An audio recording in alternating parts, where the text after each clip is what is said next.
Assalamualaikum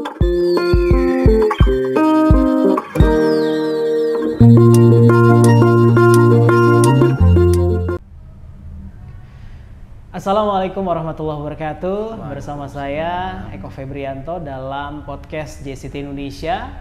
Hari ini saya ditemani oleh PLT Ketua Umum JSIT Indonesia, Dr. Muhammad Zahri MPD. Kita akan langsung menyapa beliau. Assalamualaikum Ustaz. Waalaikumsalam warahmatullahi wabarakatuh. Sehat Ustaz ya? Alhamdulillah. Alhamdulillah. Pak Eko sehat ya? Alhamdulillah. Ustaz, makin ini aja nih, fresh dan luar biasa semangat. Ya, nih. ini kondisi yang membahagiakan berarti ini. Alhamdulillah. Kalau bahagia biasanya orang kelihatan seger. Masya Allah. Mudah-mudahan sehat dan bahagia terus. Ustaz. Amin, amin, amin. Di sesi ini kita akan membahas pendidikan dalam artian yang luas di Indonesia seperti apa, dan JSIT Indonesia sebagai salah satu stakeholder pendidikan itu bagaimana menghadapi pendidikan tahun-tahun yang akan datang. Seperti apa mungkin berkaitan dengan Merdeka Belajar yang dicanangkan oleh Mas Menteri gitu ya, dan beberapa kebijakan lainnya yang saat ini sudah dijalankan oleh Kementerian Pendidikan Kebudayaan dan Ristek gitu ya sekarang Itu bagaimana strategi atau mungkin JSIT berada di dalamnya? Menurut saya sekarang ada 4 hal yang harus diperhatikan di dunia pendidikan ya. Yang pertama berkaitan dengan perhatian dan fokus kita pada pembentukan karakter. Karena bagaimanapun karakter ini sampai hari ini tetap diyakini menjadi pondasi paling penting untuk sukses anak-anak kita. Nah, tentu saja pendidikan karakter ini yang perlu sekarang dikuatkan ini terbentuknya iklim ya, atau bahasa lainnya lingkungan yang mendukung terbentuknya karakter, bukan teori-teori pengetahuan tentang karakter. Iklim di dalamnya ada personal, ada guru, ada kepala sekolah yang nanti menjadi teladan. Lingkungan yang kedua, yang mensupport, lingkungan yang mendukung. Lingkungan di dalamnya ada orang ya, ada personal, tapi juga ada milieu ya, ada iklim yang dibangun. Jadi kalau misalnya di lingkungan sekolah itu semua orang yang ada di situ terbiasa membuang sampah dengan tertib, itu akan terbentuk iklim dan itu akan mempengaruhi kepada anak-anak didik kita. Termasuk juga kedisiplinan di dalamnya. Kedisiplinan, kejujuran, ya, santun, itu kan semuanya bisa dilihat dari lingkungan, di mana di dalam lingkungan itu ada personal yang menjadi teladan. Begitu. Kalau para ulama dulu mengatakan keteladanan itu sangat penting. Keteladanan yang dilakukan oleh banyak orang secara sistematis akan membuat satu iklim pendidikan yang kondusif. Itu yang pertama ya. Dan ini tentunya butuh penyeragaman ya, dari pusat sampai sekolah ya, yayasan. Ya, mungkin bukan penyeragaman ya, karena karakter ini kan juga selain ada yang bersifat universal tentang disiplin, tapi juga ada yang bersifat lokal. Budaya santun bagi budaya Jawa mungkin juga berbeda dengan budaya di luar Jawa. Misalnya dalam hal bertutur kata, misalnya intonasi suara, ya, itu kan berbeda begitu ya. Sehingga logat dan bahasa intonasi dan sebagainya. Jadi saya tidak setuju kalau semuanya harus seragam begitu ya. Tetap memperhatikan konteks lokal dan lokal wisdom lah yang perlu diperhatikan juga. Itu pertama ya, tentang karakter. Yang kedua, sekarang kita harus menyadari bahwa dunia yang maju begitu cepat, teknologi yang berkembang sangat pesat yang tentunya akan mewarnai dunia pendidikan kita ke depan, maka hal yang harus dibekalkan kepada anak-anak didik kita ini adalah kemampuan untuk beradaptasi dengan cepat dengan adanya perubahan-perubahan yang berjalan masif dan cepat sekali. Ya, untuk itu apa yang dibekalkan agar anak kita bisa beradaptasi dengan baik, dengan cepat, itu adalah kemampuan dan kemauan untuk belajar. Ya, karena kalau kita menguasai tentang konten pengetahuan tertentu hari ini, mungkin pengetahuan itu besok lusa sudah tidak cocok lagi, tidak sesuai zamannya, tidak sesuai update-nya. Banyak hal yang kita pelajari dulu mungkin sekarang sudah nggak terpakai, sehingga apa yang dibutuhkan adalah kemauan dan kemampuan untuk belajar. Ya, sehingga kalau ada hal yang baru, dia cepat untuk beradaptasi, ya, karena dia punya kebiasaan belajar, mencoba, melakukan lagi. Dengan demikian dia akan tetap eksis pada zamannya dari waktu ke waktu, karena dia selalu bisa terkait adaptasi ini kan butuh waktu juga, Ustaz ya. Nah, bagaimana mungkin ada jangka waktu atau sesuatu yang ada patokannya begitu? Apakah memang harus cepat berubah atau memang harus diberikan deadline-nya, atau bagaimana kalau menurut Ya, kalau menurut saya sekarang ini ya merespon perubahan yang terjadi itu jauh lebih penting daripada mempertahankan situasi lama yang mungkin situasi lama itu sebentar lagi akan selesai. Begitu. Sehingga memang kalau menurut saya kemampuan beradaptasi ini juga harus diikuti dengan kecepatan merespon. Kecepatan merespon. Bukan bagaimana lingkungan ini terjadi, itu tidak penting sebenarnya. Itu yang penting bagaimana kita merespon situasi yang terjadi ini dengan cepat, ya tentunya dengan cara yang baik. Dengan merespon itu kita ada kemauan untuk berubah. Ya kita merespon berarti harus ada kemauan berubah. Merespon dalam pengertian positif ya, dalam pengertian positif. Merespon negatif juga bisa, menolak itu kan juga merespon. Itu respon. Ya, merespon. Negatif. Tapi yang dimaksud ini dengan menggunakan perspektif positif. Artinya merespon ini melakukan penyesuaian, beradaptasi, terus belajar, tumbuh sesuai dengan kehidupan yang ada gitu. Enggak bertahan dengan yang lama yang akan hilang. Yang lekang dimakan zaman gitu ya. Iya. Apalagi sekarang ini kan kalau misalnya kayak objek pendidikan atau dalam hal ini kan generasi sekarang udah milenial, Gen Z misalnya itu udah on gadget, banyak hal lah semua on elektronik lah ibaratnya. Ini juga harus kemudian cepat gitu Ini kan sejalan dengan spirit yang dimiliki oleh kita bahwa belajar itu harus terjadi sepanjang hayat. Betul. Ini kan mungkin dulu kita merasakan seakan-akan belajar sepanjang hayat itu ada batasnya ketika kuliah selesai berhenti. Gitu. Sekarang kalau orang setelah selesai kuliah berhenti belajar sementara kehidupan terus mengalami perubahan, maka dia akan tertinggal oleh waktu dan zaman begitu ya. Itu yang kedua yang harus diperhatikan ya. Yang ketiga yang perlu mendapatkan perhatian kita sebagai bangsa yang besar menurut saya, perhatian kita kepada pendidikan nilai-nilai kebangsaan, nilai-nilai Pancasila, nilai-nilai dari Undang-Undang Dasar 1945, mungkin tekad untuk terus menjaga NKRI, Bhinneka Tunggal Ika, ini harus terus dikokohkan karena memang kemajuan teknologi sekarang ini menyebabkan hubungan antar negara budaya harus dari satu negara ke negara lain. Gesekan antara satu budaya negara ini sudah seperti nggak ada batas. Batas-batas geografis itu sudah menjadi semu. Nah, apa yang membentengi batas-batas itu? Batas-batas itu akan dibentengi oleh nilai-nilai kebangsaan itu sendiri. Kesadaran untuk terus mencintai Indonesia, membangun Indonesia, bangga dengan Indonesia, menjaga Indonesia ini demi kemajuan dan masa depan Indonesia, ini adalah hal yang sangat penting. Komitmen terhadap NKRI yang harus kemudian terinternalisasi begitu ya Ustaz ya. Bukan hanya terinternalisasi, tapi teraktualisasi. Bukan hanya jadi sebuah teori tapi jadi praktek. Bukan hanya menjadi satu keyakinan tapi juga menjadi perilaku dalam kehidupan. Ya, tergambarkan di dalam cara dia berpikir tapi juga teraktualisasikan dalam cara dia bertindak. Berbuat. Artinya bagaimana mewujudkan pelajar Pancasila, pelajar yang cinta NKRI, dan semua yang ada dalam lingkup JST ini berkomitmen berpegang teguh pada NKRI dan kebangsaan. Itu nanti kan menjadi poin keempat yang harus kita perhatikan. Poin keempat itu bagaimana kita menjadi bangsa Indonesia yang bisa bergaul di dunia global. Jadi kalau Mas Menteri menyebutnya sebagai kebinekaan global, begitu ya. Jadi bagaimana kita bangga menjadi bangsa Indonesia, tetapi kita juga tetap terbuka untuk belajar, bergaul, berinteraksi dengan dunia luar.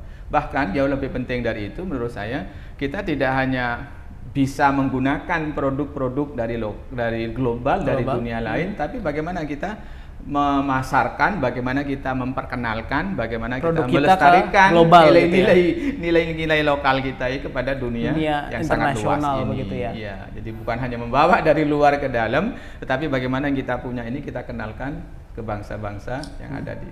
Nah, dari 4 poin yang disampaikan Ustaz tadi kayak karakter, kemudian juga harus beradaptasi, kemudian juga harus meneguhkan komitmen NKRI, kebangsaan dan lain sebagainya. Dan yang keempat itu adalah global ya, artinya harus bergaul dengan dunia internasional. Nah, cara yang efektif atau langkah yang pertama kali akan dilalui seperti apa, Ustaz?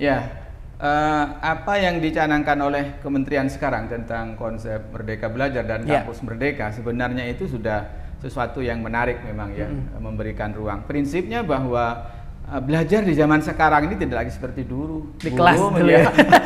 Guru menjadi satu-satunya sumber belajar, ya, menjadi guru mengajarkan apa yang pernah dia pelajari sudah bukan zamannya, karena ilmu pengetahuan sekarang sudah terbuka luas, bisa ya, diakses dimanapun, kapanpun begitu ya, ya betul. Yang kedua, diferensiasi individu, bahwa setiap anak ini memiliki passion, memiliki satu cita-cita, memiliki satu kesenangan yang berbeda-beda, yang keunggulan yang berbeda-beda, dan ini tidak bisa dikelola dengan kurikulum yang seragam tentunya, sehingga ada kebebasan, ada waktu buat anak-anak didik kita ke depan itu untuk memilih, ya, untuk memilih yang lebih leluasa. Yang memilih menurut saya tidak hanya terbatas ketika memilih lalu dapat nilai, atau kalau di perguruan tinggi dapat SKS, bukan hanya itu, ya. Jangan sampai nanti kita terjebak sampai nilai, di situ, gitu ya, nilai gitu. Tapi betul-betul dia mendapatkan satu passion, satu keterampilan, satu pengetahuan, ya, satu pengetahuan, satu keterampilan yang memang itu akan mendorong lebih kuat dia untuk bisa berhasil di masa depannya. Dan juga mendorong dia untuk bisa berkompetisi. Karena ke depan ini kompetisi cukup luar biasa sih. Dia akan berhadapan dengan ratusan bahkan ribuan orang untuk mendapatkan sesuatu yang high quality begitu. Memang antara kompetisi dan kompetisi ini kan harus di antara bagaimana kita bersaing, tapi bagaimana kita berkolaborasi. Ini dua keterampilan yang harus dikelola secara proporsional, karena zaman sekarang kalau kita hanya mampu berkompetisi tapi kita tidak mampu berkolaborasi, saya yakin kita tidak akan pernah besar. Ya, karena begitu banyak hal yang bisa kita kerjakan melalui kegiatan kolaborasi. Jadi menurut saya kolaborasi ini juga menjadi penting. Network, jaringan, begitu ya. Sharing, ya, ini adalah kegiatan. Makanya kalau kita lihat konsep pendidikan misalnya yang sekarang dengan Merdeka Belajar Kampus Merdeka ini, kalau kita berhasil melakukan ini, kalau di mahasiswa itu kan ada 3 semester, ya, 3 semester itu luar biasa itu, ya, luar biasa. Tapi memang sekali lagi tidak boleh terjebak sampai mata kuliahnya selesai, nilai SKS-nya 20 SKS selesai, tidak boleh seperti itu. Harus betul-betul sampai kepada tujuan kegiatan utamanya, ya, skill tadi ya. Nah, merespon kebijakan Merdeka Belajar, Kampus Merdeka. Nah, program apa yang kemudian dibuat sama JCT Indonesia nih untuk merespon ini? Ya, yang pertama kita kembali kepada tujuan akhir, ya, tujuan akhir dari setiap kegiatan besar, setiap kebijakan besar. Kampus Merdeka Belajar Kampus Merdeka ini kan kalau di tingkat sekolah itu kan nanti bagaimana lahir profil pelajar Pancasila, ya, profil Pancasila. Jadi berawal dari akhirnya. Dari akhirnya dulu. Tujuan akhirnya dulu. Dan kalau saya lihat 6 karakter di profil pelajar Pancasila itu, kalau dibandingkan atau disandingkan dengan 7 kompetensi, 7 standar kompetensi lulusan sekolah Islam terpadu, itu sudah sangat sesuai. Ya, sangat sesuai. Bahkan ada satu bagian yang mungkin di lingkungan sekolah Islam terpadu itu lebih menonjol, yaitu khususnya pada kemampuan membaca dan memahami Al-Quran, ya, karena memang di situ dari sisi jumlah jam perhatiannya memang lebih luas. Tapi secara keseluruhan apple to apple dari 6 karakter itu semuanya sesuai, ya. Itu yang pertama dari situ. Yang kedua yang perlu yang akan kita lakukan ke depan itu bagaimana meningkatkan budaya literasi. Di semua warga sekolah, ya. Betul. Jangan hanya pelajar saja, tapi yang ada di sekolah itu nggak ikut.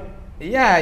Literasi ini kan bukan hanya satu keterampilan, juga di dalamnya juga ada habit, ada sikap, ada kebiasaan. Dan kebiasaan ini perlu dibangun, ya, melalui semua stakeholder yang ada di sekolah. Ya, dengan demikian nanti bukan hanya siswa yang kita kembangkan budaya literasinya, tetapi juga seluruh warga sekolah juga perlu kita kembangkan budaya literasinya itu. Dengan program-program sekolah tentunya sesuai dengan kebijakan lokal wisdom tadi, ya. Memang nanti kan tantangan kita sekarang yang sedang dicoba dikembangkan di lingkungan JSCT ini kan digitalisasi pelayanan, ya.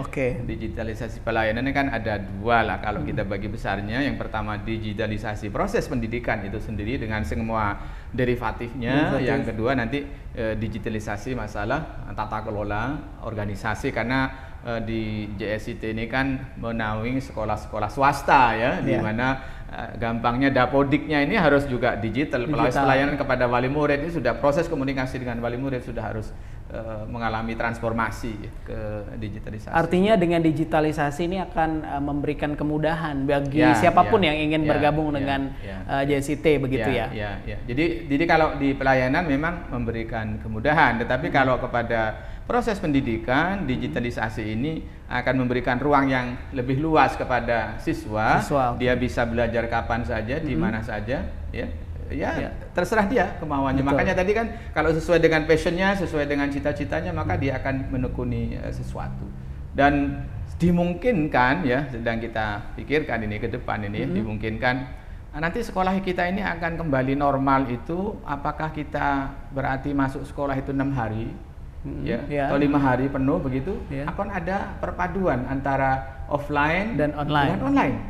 Ini menarik satu membahas itu. Ini. Apalagi kan memang pandemi ini kan diprediksi kemungkinan akan terjadi begitu ya. Ya. Dan sebenarnya kan saya mencermati di masa pandemi ini ada 3 kelompok ya di dalam menjalankan online learning ini. Ada 3 kelompok menurut saya. Kelompok pertama itu secara umum online learning itu terjadi karena pandemi. Jadi ini full online ya. Ya, karena ini tidak ada pilihan ya, karena situasi pandemi maka harus online pembelajaran itu. Ini terpaksa. Ya, siap tidak siap ya itu menjadi persoalan ya, yang kita lihat kan menjadi persoalan besar karena memang online learning tidak dengan persiapan ya, tapi kondisi pandemi. Jadi ini panik nih, kalau ini karena panik maka di awal-awal terutama ya. Dulu ya. Ya, itu yang pertama.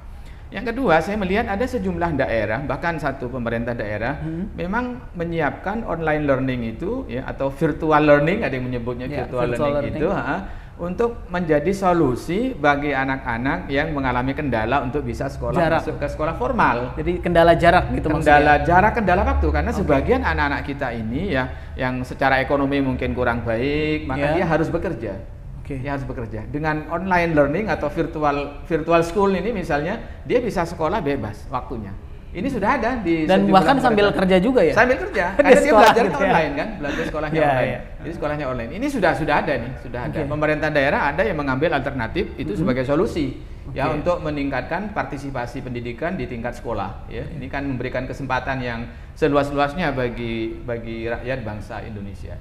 Nah, yang ketiga, ini yang sebenarnya yang bagus, memang sekolah yang menyadari sebelum pandemi itu terjadi, dia sudah punya rancangan bahwa ke depan pendidikan itu akan berjalan antara offline dan offline itu secara kombinasi. Jadi hybrid learning itu memang sudah ada. Bahkan 2-3 tahun sebelum pandemi itu terjadi, mereka sudah merancang. Sehingga ketika pandemi itu seakan-akan menjadi momentum bahwa hybrid learning ini blended kalau bahasanya. Blended learning atau hybrid learning ini menjadi satu alternatif yang memang bagi mereka lalu menemukan kesempatan yang terbaik begitu. Nah, ini ke depan kita akan mengikuti yang pertama. Kalau ikut pertama kembali lagi nanti masuk penuh. Kalau ikut yang kedua ini kebijakan makro pemerintah ya, di pemerintah daerah khususnya yang sudah ada itu.